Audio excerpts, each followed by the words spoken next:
I don't have a problem with the WNBA players asking for a raise. The WNBA is on a hot streak. I don't care about the previous 24, 25 years. As an investment, it's starting to pay off. And so this week they wore T-shirts saying, making a statement, you better pay us. But instead of just leaving it at that, Kelsey Plum for LA had to take a dig at Caitlin Clark.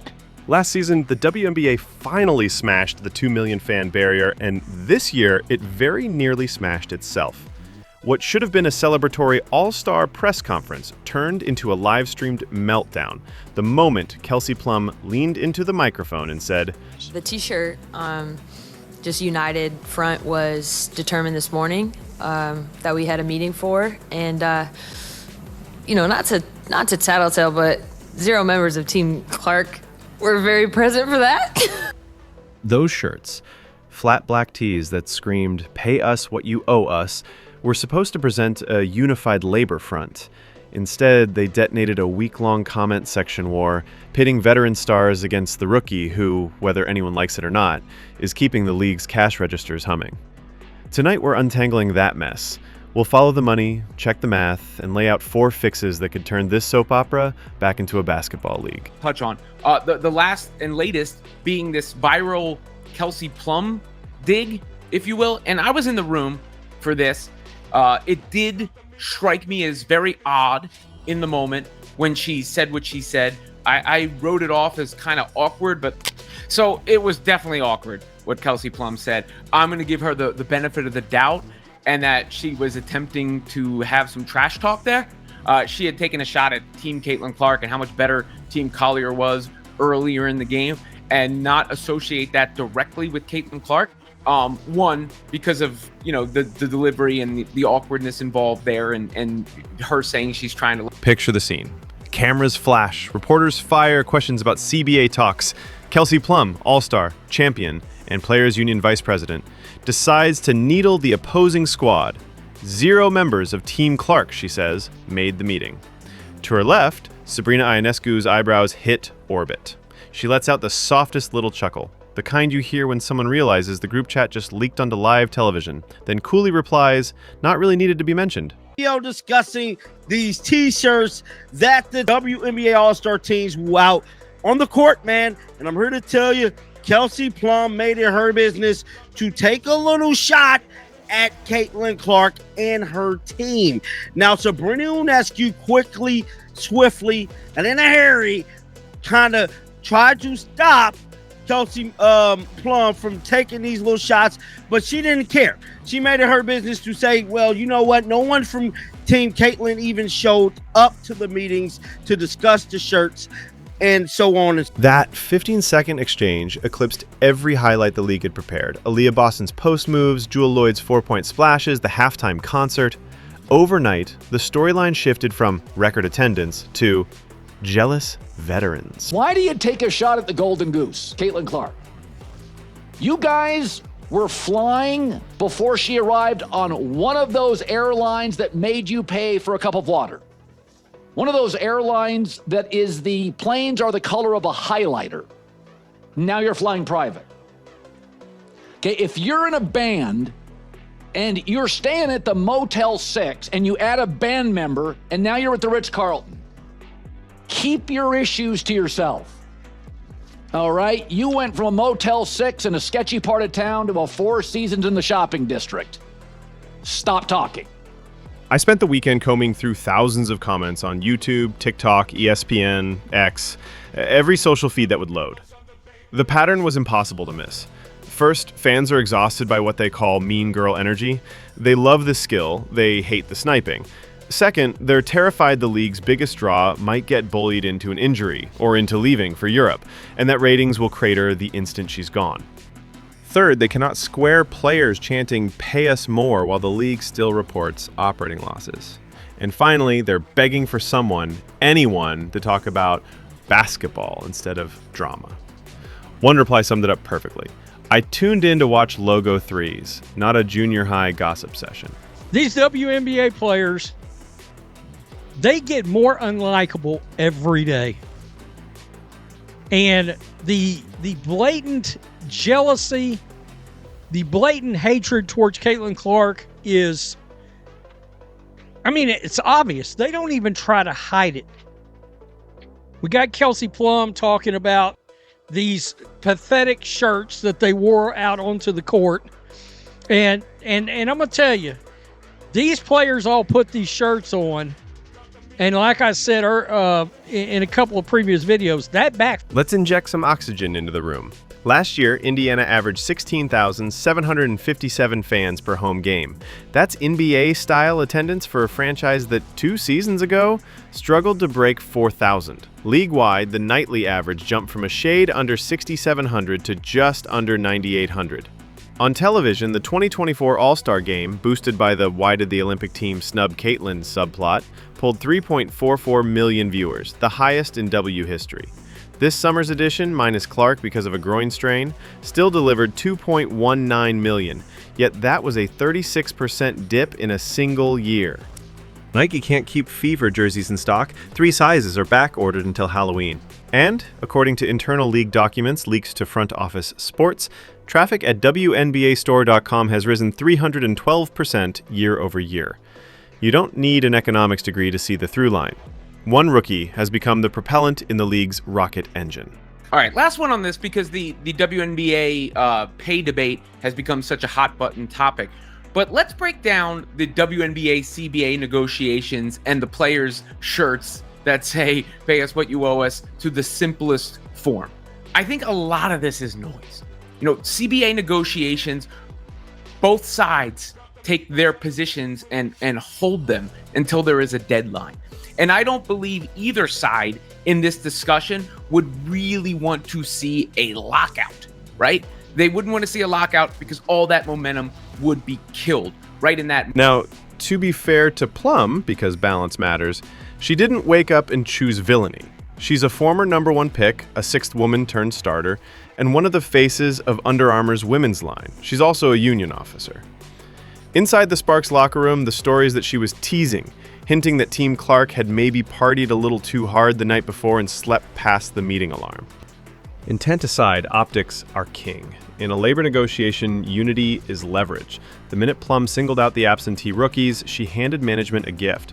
Proof that the players are not on one page and that the star who drives the TV audience might not be fully invested in the cause. As one network executive told Sports Business Daily, "If we think Clark could sit or bolt, we shave 10 to 15% off our opening bid. That's 8-figure money burned for the sake of a joke." I think they deserve a big raise, maybe not 50% of revenues, because NBA stars, there's a lot of them, and they move the needle. The WNBA stars, well, there's one that moves the needle. And here's the other thing to remember. Caitlin Clark's already rich. She made $11 million this year alone in endorsements off the court. So regardless of how these negotiations go, she's set. Nobody else is, right? Like, so when somebody joins the band and everything gets upgraded, just be happy. Here's how salary economics actually work. All player pay flows from a pot called basketball-related income: tickets, broadcast fees, merchandise. Players currently receive half that pot. The next CBA will decide whether their slice gets bigger. If broadcasters smell instability, say a superstar sidelined by flagrant fouls or by locker room fatigue, they pay less. Lower rights deals shrink BRI, which shrinks salaries. That ripple effect is what Plum's comment stirred up. She didn't just roast a rival, she weakened her own bargaining position. Why would you turn around and say that? That does not make sense. You said you wanted to look united, right? You wanted to make it look like y'all all were on one accord. You wanted to make it look like the advocacy was there between you all. And you come out and say 0 members of Team Caitlin Clark was there. How do you think that make y'all look now? It's just like, what was that about, man? There was no need to say it. Here is a 4-step fix, because rants need solutions. Step 1, adopt an automatic flagrant rule for any above-shoulder contact. FIBA uses it. The NBA tightened its standard after the Durant concussion era. The W can too. Protect stars, extend careers, and reassure networks they're buying healthy inventory.